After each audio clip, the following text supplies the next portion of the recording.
As you can see, this is an aluminium boat. Its origin is unknown, so I don't know the make of it. You can see the condition of it.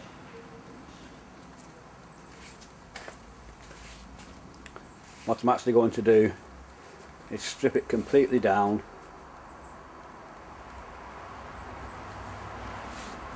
to clean metal, then use an etching primer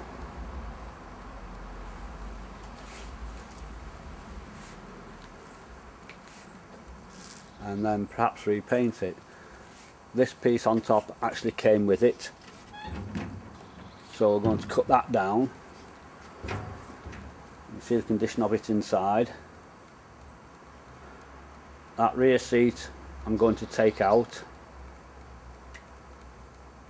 and the floor, it's actually got some leaks. What they've done, they've used the wrong type of rivets, as you can see, and actually used some type of household mastic to try and seal it. But because they used the wrong type of rivets, pot rivets have actually got holes through the centre. It's also leaking through there, and it has actually had some damage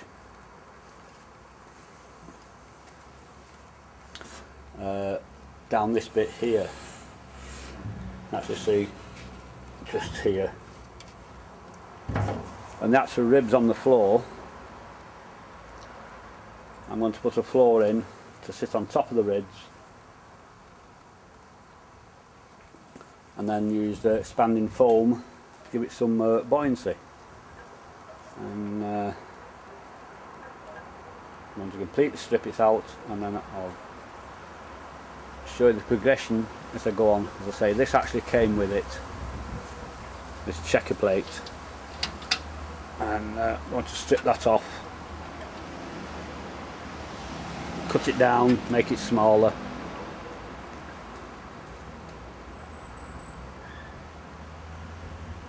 and see what happens when we're finished. So load it back up, the video, and we've got something part done with it.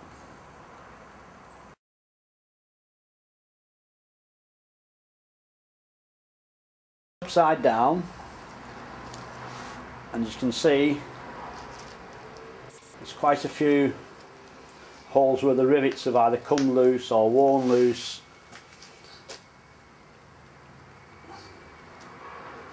So the boat is virtually stripped down at the moment. You can see some of the holes there.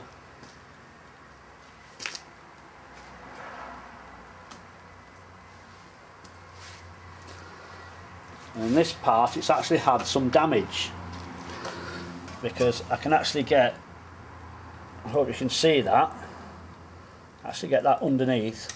So obviously not only the holes where the rivets were loose and not sealed, water was actually getting in under there.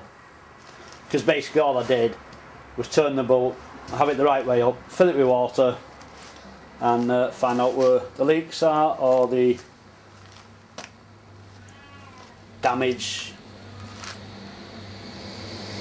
It's also, it has had a bump here, as you can see,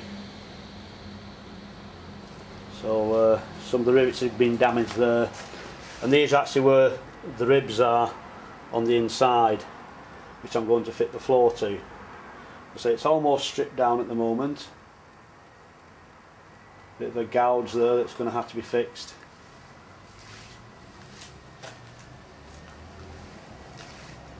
So as you can see, it's virtually stripped down, and then carry on with the stripping and sanding, I suppose. She stripped it down to bare metal where needed, using a sanding disc, orbital sander or nitromos.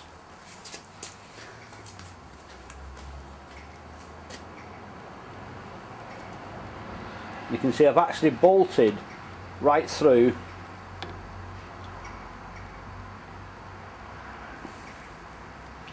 with these domed head bolts, because some of the rivets were actually done very well, but they were countersunk, and what happens is that any sort of knock or whatever easily knocks them out of position, where a lot of rivets on aluminium boats are actually dome shaped rivets, the same as these type here. You can see these dome bolts that I've actually used. I've also put hardwood runners like this one here, the full length of the boat. There's actually 4 runners on the actual keel, and also down the side here, which will act as chines, which also will push the water away from the side of the boat so it don't get too wet when we're moving along. Now the actual rivets I've had to use, well, I said before, the rivets were warm, because these type of rivets that were done on the boat were actually hammered, and it's a 2-man job. I've actually used a pot rivet with a very wide flange on the end, and I'll discuss those in a later date. So basically the outside and the keel and everything has been done, completely stripped down.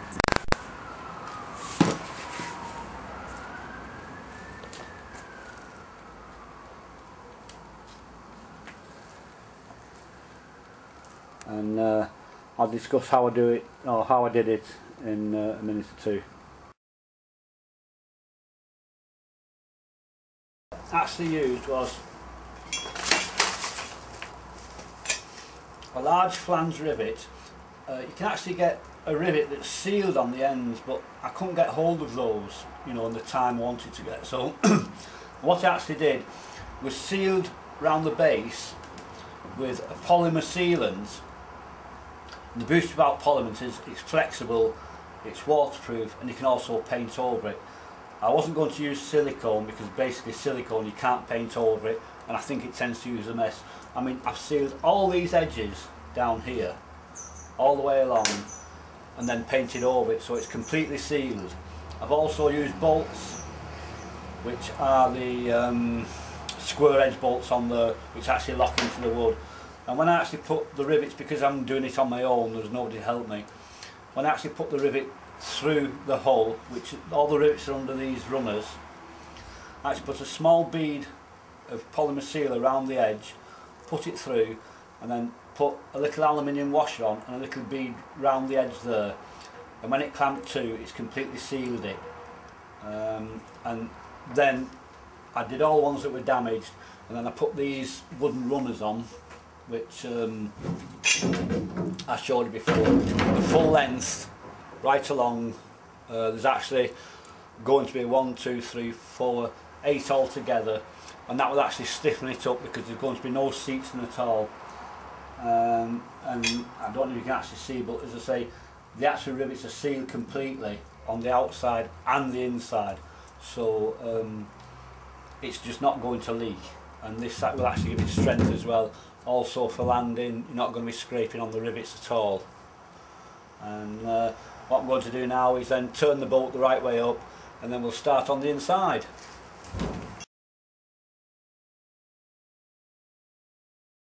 It's over, stripped it all down with nitromoss or sanding and painted with an etching primer.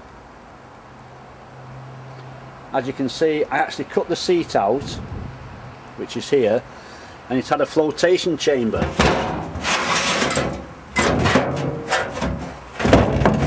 Which I've cut out because I'm going to put flotation material on, under the floor. And the reason I've done that is that when the seat's fitted in the stern, I can put my petrol tanks and battery underneath or whatever. I've also now strengthened, because it didn't have any transom boards, I've actually strengthened it with 4mm checker plate,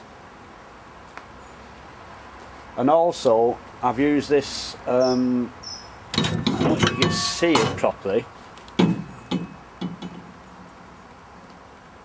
but it's actually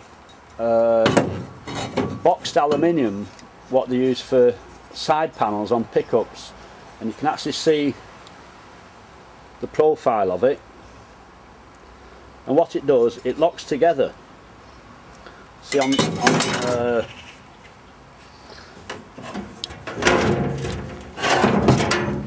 can actually see on this seam here where two pieces have actually locked together, so then that will give it more strength. I didn't want to use wood because basically I wanted to keep maintenance down to a minimum.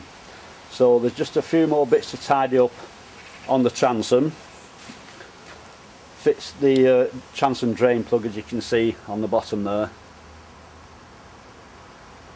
and then I'll carry on and cut my aluminium for the floor. I'm going to use cardboard templates so I can get the exact shape, because sometimes it sort of goes narrower and wider. I want to get an exact shape so that I can seal it when I fill it with expanded foam. I'll come back in a minute and discuss how I've cut and what I've used to cut it.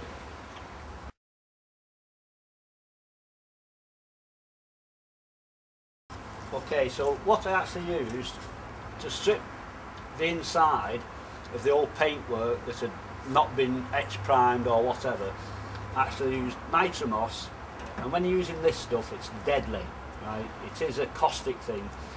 Always wear rubber gloves and goggles. I just applied it with a brush and then just scraped it off and then washed it later on, right? And always wear gloves because it's deadly stuff.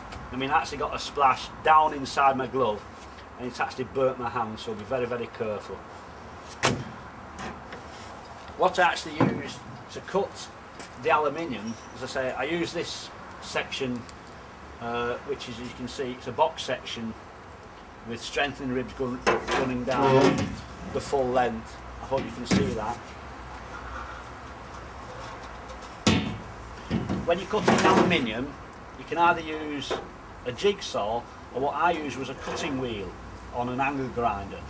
Now, don't go to your DIY warehouse or general hardware store, because these cutting wheels contain what they call free iron, right? So they have particles of metal inside, and what will happen, all the swarf and everything else will be contaminated by metal, iron, and it will rust when it gets wet and actually attack your aluminium if it's lying on your aluminium. You can't clean every bit up.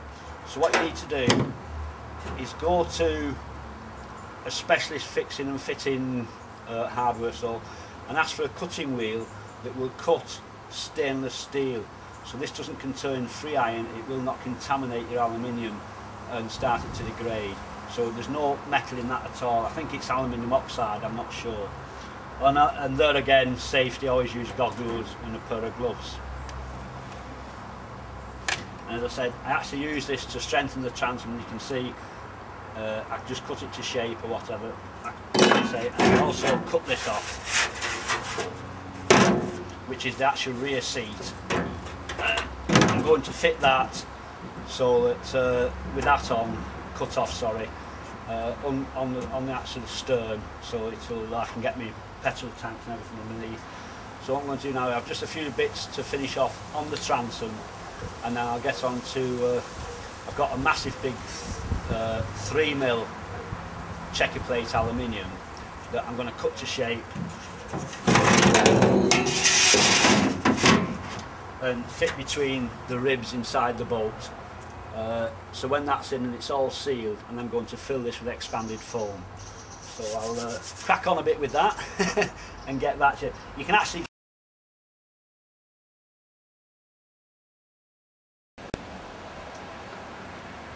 right, I'll finish the top of the transom. You can see I've actually tied it up with these aluminium angle strips.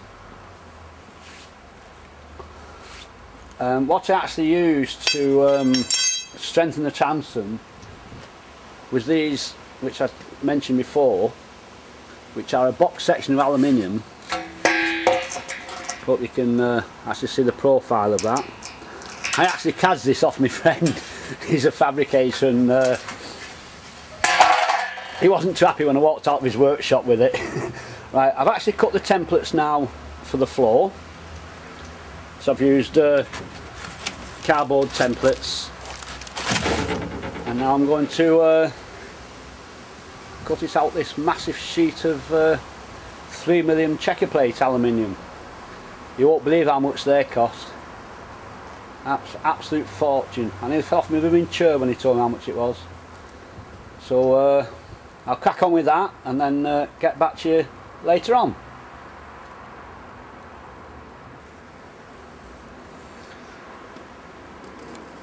Okay, so I've actually fitted the floor now and put expanded foam. You can see the expanded foam oozing out of the gaps.